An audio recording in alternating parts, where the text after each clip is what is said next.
बिस्मिल्लाहिर्रहमानिर्रहीम अस्सलाम वालेकुम। आज ताइवान में ऐसा जल्जला आया है 7.4 की शिद्दत का। इस जल्जले ने पूरे ताइवान की बुनियादें हिलाकर रख दी है।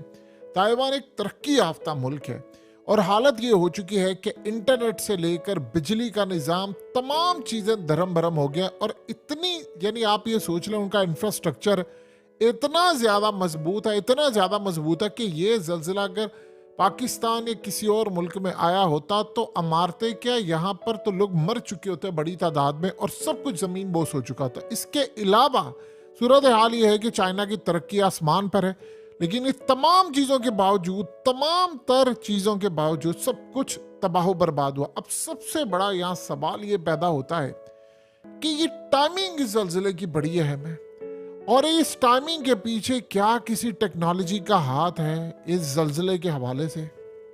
आप इमेजिन कर लें कि इतना इंफ्रास्ट्रक्चर अहम है, उसके बावजूद ये हाल हुआ। अब टाइमिंग उसकी क्यों अहम है? देखिए, हुआ ये है कि इस वक्त चाइना ने कुछ अरसे पहले यानी वो ट्रेनिंग कर रहे थे कि किस तरह ताइवान का जो पैलेस है, सदारती महल है, उस महल की बिल्कुल कॉपी तैयार करके चाइनीज फौजें तैयारी कर रही थी कि हमने किस तरह ताइवान में घुसना है और वहां पर फौजें उतारनी है। फौजें उतारने के बाद वहां पर सदारती महल पर सदर को जाहिर सी बात है गिरफ्तार करना और ये तमाम चीजें। अब इस सूरत हाल में अमेरिका में कंटिन्यूसली ये बात जारी है कि ताइवान को आज नहीं तो कल चाइना ने कैप्चर कर लेना है। अब ये जो जल्जला आया है, इस जल्जले में सबसे जो अहम बात है कि इतना खतरनाक जल्जला था कि आप ये मनाजिर देख सकते हैं कि जानवर जो थे उनको, चूंकि अब इसका क्या सूरत हाल का अंदाजा कैसे लगाया जा सकता है कि कई दफा जानवरों को अंदाजा हो जाता है पहले कि चीजें खराब हो रही हैं, तूफान आने वाला है, जल्जला आने वाला है। तो आप ये देखिए कि घरों के जानवरों ने अपने आप को छुपाना शुरू कर दिया था। इतना तबाहकुन जल्जला था जिसने सारी चीजें हिला दी। अब ये शिद्दत उसकी इतनी ज्यादा है कि उसके बाद सुनामी की वार्निंग जारी हो गई है जापान और दीगर जगहों के हवाले से। तो ये मामला क्या है? अब ताइवान इसको कैसे टैकल करेगा? आप ये देखें कि इस वक्त ताइवान के हवाले से एक बड़ी अहम चीज आ रही है सामने, जो कि चाइना कतई बर्दाश्त नहीं करेगा। और आप इसको लिंक जोड़ेंगे तब आपको समझ आएगी कि क्या वाकई ये टेक्नोलॉजी की तरफ से ये तमाम चीजें इस्तेमाल करके जल्जला आया है, आर्टिफिशियल तरीके से जल्जला आया है। ये क्या पैगाम दिया गया है? जल्जला आया है ताइवान के अंदर, और ताइवान वो मुल्क है जिसको चाइना कहता है वो मेरा मुल्क है। वो पाकिस्तान की तरह नहीं है कि कश्मीर हमारी शारक है और करना कुछ कश्मीर के लिए नहीं। वो तैयारी करके बैठे हुए हैं कि हमने ताइवान को अपने साथ शामिल करना है, ये चाइना का हिस्सा था। अब सूरत हाल ये है कि ताइवान में एक अजीब सीन आपको नजर ये आ रहा है कि अमेरिका में गुफ्तगू ये शुरू हो गई है कि हमें अपनी एनजीओस को और हमें अपनी फौजों को इमदादी सरगर्मियों के लिए ताइवान भेजना चाहिए। देखिए, चाइना ने यह बात बड़ी वाज़ेह की हुई है कि अमेरिकी फौजी यहां पर आएंगे तो मैं इनसे इन बचा दूंगा। और पता ये चला कि अमेरिका की फौज के कई लोग जो थे वो ताइवान में मौजूद थे। और इस सूरत हाल में आपको याद होगा पाकिस्तान में जब जल्जला आया था तो उसके बाद क्या हुआ था? इमदादी सरगर्मियों की आड़ के अंदर ब्लैक वाटर के लोग पाकिस्तान आए थे, उनकी फौज के लोग आए थे। वो जल्जला आया था पाकिस्तान में और आज तक हम दहशतगर्दी से निपट ही नहीं सके। यानी वो इतना तबाहकुन जल्जला था। और उसके बाद जो पाकिस्तान पर फिर हमले हुए हैं, फिर वो जो एनजीओ की आड़ में ब्लैक वाटर के लोग आए हैं, और फिर जो सूरत हाल हुई वो तो सारी दुनिया को पता है। लेकिन यहाँ पर अब सूरत हाल बिल्कुल इसी तरह की है।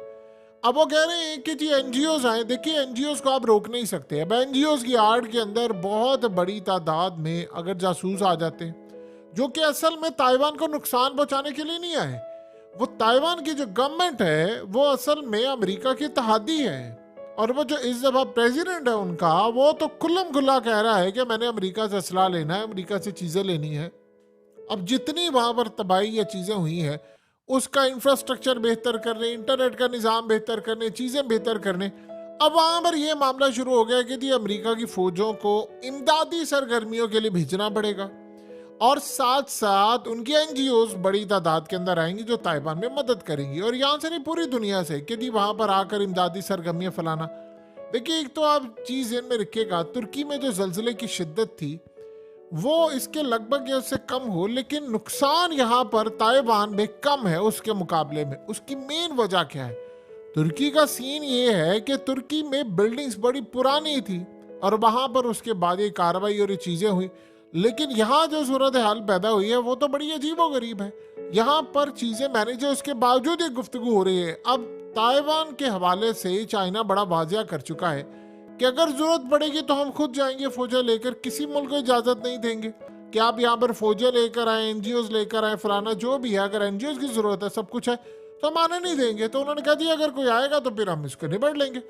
तो अब ये सूरत हाल अगर सामने रखें तो आपको चीजें बड़ी क्लियर होती हुई नजर आ रही हैं कि भाई अचानक वहां पर जो जलजिला आया है और उसकी जो शिद्दत इतनी ज्यादा बड़ी है, तो इसके बाद अब क्या पैगाम दिया गया है? पैगाम क्या दिया गया है? दो चीजों का। उसमें एक पैगाम ये दिया गया है कि भाई अगर ये जलजिला आता है तो उसके बाद अमरीकी वहां पर आते हैं फौजी, और उसके बाद अमेरिका और नेटो, सोचिए ये बात कह रहा था कि अगर हम यूक्रेन की जंग हार गए तो उसके बाद हम फिर ताइवान को भी खो देंगे। तो इस सूरत हाल में अगर वो वहां पर पहले से मौजूद होते हैं और चाइना की फोर्सेस वहां पर आती हैं तो वो उनका मुकाबला करने के लिए उनको आसानी होगी। क्योंकि देखिए ताइवान की जो फौज है वो मुकाबला तो नहीं कर सकती चाइना का, चाइना का मुकाबला तो दुनिया में कोई ताकत नहीं कर सकती, लेकिन अमेरिका जाहिर सी बात है टेक्नोलॉजी है, उसके बाद चीजें हैं। तो इसकी आड़ के अंदर अगर ये वहां पर चले जाते हैं अपना सारा साजो सामान, चीजें, इमदादी सरगर्मियां और सब कुछ करने के लिए, क्योंकि कोई भी अमेरिकी ऑफिशियल भी जाता है अगर ताइवान, तो आपको पता है कि चाइना की उस पर होती है नजर, चाइना उसको छोड़ता नहीं है। यहाँ जो जलजिला आया, बड़ा तबाहकुन जलजिला आया है, उसकी बेस ये है कि चाइना वहां पर ट्रेनिंग कर रहा था।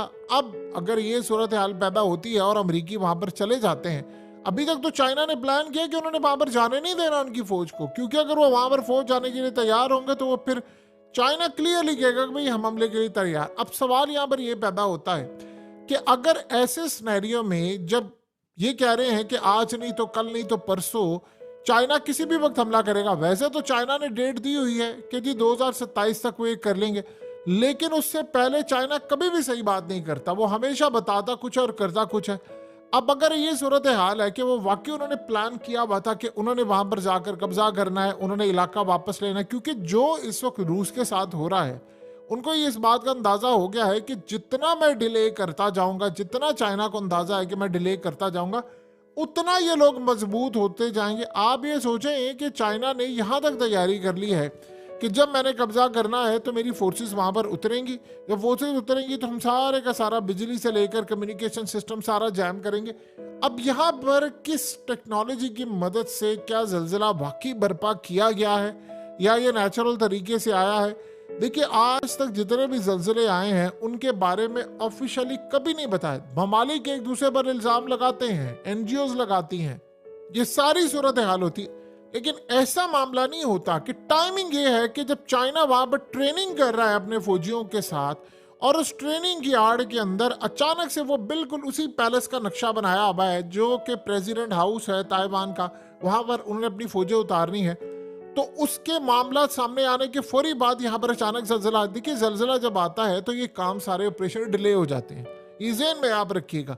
किसी भी मुल्क के अंदर कोई नागहानी आफत आ जाती है या कोई बड़ी खतरनाक चीज आ जाती है तो वहां पर ये चीजें बड़ी खतरनाक हद तक तबाही का शिकार होती है। आप ये सोचें कि एक तरफ तो ये जलजिला आया है, दूसरी तरफ अमेरिका के रिटायर्ड फौजियों को अमेरिका ने इनवाइट कर लिया है और कहा है कि तमाम लोगों की सर्विस की जरूरत पड़ गई है, तलब करें।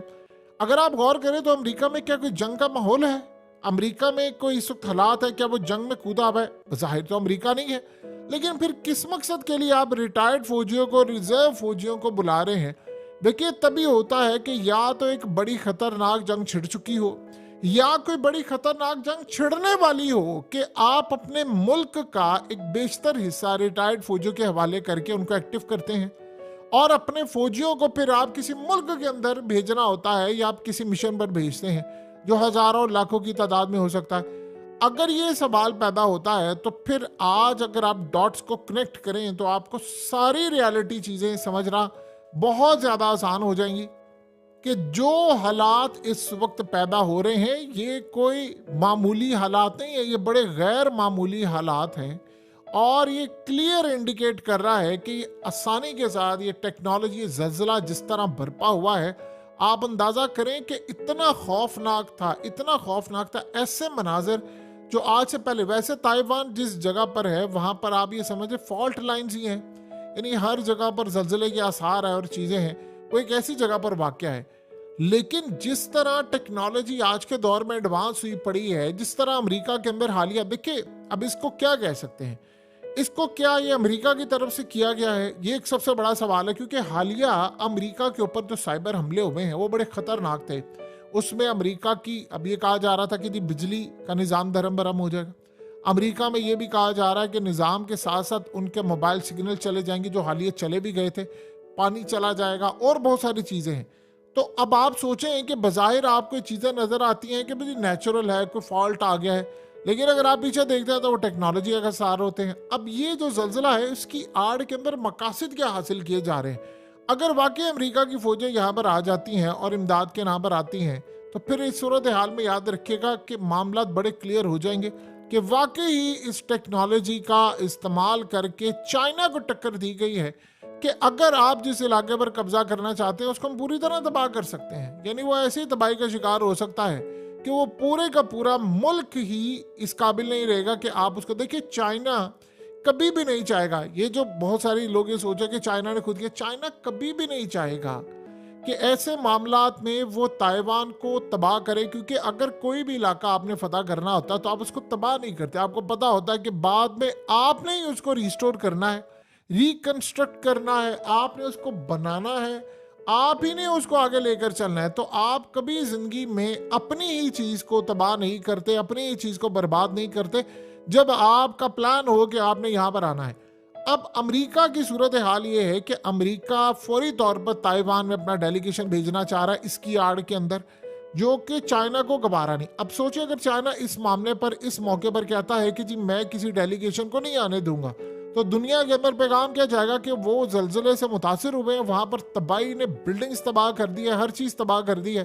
तो आप इस सारी सूरत हाल में वहां पर नहीं भेज रहे। अब आप सोचिए कि जो खास तौर पर चाइना का मिशन है, यानी जो उन्होंने ताइवान के ऊपर कब्जा करना है या ताइवान को फतह करना है, तो आप सोचें कि जल्जले के आने के बाद वो तो काफ़ी डिले हो गया। जाहिर सी बात है, जब किसी मुल्क में, तुर्की में जब जल्जला आया था, तो आप ये सोचें कि उसके बाद 8-9 महीने, साल तक वो उसकी अभी तक स्टिल पूरा नहीं वो उससे रिकवर हो पाया, लेकिन वो स्टिल अभी तक जा रहा है। यानी उसकी अभी कंस्ट्रक्शन है, चीज़ें चल रही हैं, वो एक बड़ा लंबा चौड़ा प्रोसीजर होता है। ताइवान टेक्नोलॉजी में बहुत ज़्यादा आगे है तुर्की के मुकाबले में, लेकिन बहुत सारी चीज़ों पर वो दुनिया का मोहताज है। अब आप ये देखिए कि दुनिया में जो चिप की इंडस्ट्री है वो इस वक्त बड़ा, यानी उसमें डिले आने वाला है, प्रोडक्ट जो है सप्लाई चेन मुतासिर होने वाली है, क्योंकि चिप जो है वो ताइवान दुनिया की एक बड़ी तादाद में बनाते हैं। तो पूरी दुनिया का जो निज़ाम है वो काफ़ी हद तक धर्म भरम हुआ है ताइवान के हवाले से। अब यहाँ पर अगर अमेरिका ने अपनी फौजें उतार दी, देखिए चाइना अपनी फौजें नहीं उतार सकता, क्योंकि चाइना की फौजें ताइवान एक्सेप्ट नहीं करता, ये ज़हन में रखिएगा। यानी ऐसा होता है कि चाइना कहते जी ठीक है जी मैं अपनी फौजें उतार देता हूँ, मैं फौजें भेजता हूँ इमदादी काम के लिए, वो कहता नहीं हम तो काबिल कबूल नहीं करते। तो जाहिर सी बात है फिर किसी मुल्क की फौजें मदद करने के लिए आना और ये सारा कुछ, तो अमेरिका तो इस सारी सूरत हाल में आएगा। अब अमेरिका अगर आएगा तो फिर अमेरिका, तो आपको पता है कि एक दफ़ा वो किसी मुल्क में चला जाता है तो फिर वो वहाँ से फिर या मर के निकलता है या मार के निकलता है। वैसे तो अगर हालात देखें तो पिछले काफ़ी सालों से हमें एक ही चीज़ नज़र आई है कि अमेरिका को मार मार के उसका बुरकस निकाल के निकाला जाता है, क्योंकि जो अमेरिकी फौजी हैं उनका भी हाल इजराइल की तरह है, वो असल में लड़ने के काबिल नहीं है। ये हमने अफगानिस्तान में देख लिया था, वो असल में रिलाय करते हैं सब कुछ टेक्नोलॉजी के ऊपर, और वो लड़ाई के मैदान में इतने ज़्यादा बुज़दिल हैं कि आज अफगान तालिबान के पास अगर इतना असला है और ये गॉगल्स हैं और ये तमाम चीज़ें उनकी फ़ौजें इस्तेमाल करती हैं, तो वो अमरीकी फ़ौजें से छीनी हुई हैं। यानी ऐसे ऐसे मौके थे कि अमरीकी कमांडोज बजाय उनसे लड़ने के, उन्होंने यहाँ तक कहा कि भाई हम यहाँ से भाग रहे हैं, आप हमें ना मारे, आप हमसे सामान ले लें। तो बदले में उन्होंने, वो उसको कहते थे माले गनीमत हमने लिया है, तो माले गनीमत वगैरह लेकर उन्होंने कहा ठीक है, हम अमरीकी फौजियों को कईयों को जाने दिया, उनसे सामान ले लिया, उनसे बहुत सारी चीज़ें ली। और यहाँ पर भी सूरत हाल थी कि अफगानिस्तान में मंशियात की एक पूड़ी के लिए जो लोग उनका यानी नशे के आदी थे, सिर्फ मंशियात कि एक पूड़ी का इस्तेमाल करना होता था, उसके बदले में वो इतनी इतनी महंगी अपनी राइफल दे देते थे। उनके पास गॉगल्स दे देते, नाइट विजन गॉगल्स, और बाद में कहते थे कि हम पर हमला हो गया, ये हो गया। यानी ऐसे भी वाकयात को देखने को मिले। तो अब सूरत हाल का जायजा लेना अहम बात है कि पता ये चले कि ताइवान के अंदर क्या टेक्नोलॉजी ने हमला किया है या किसी और ने, ये तो आने वाला वक्त बताएगा।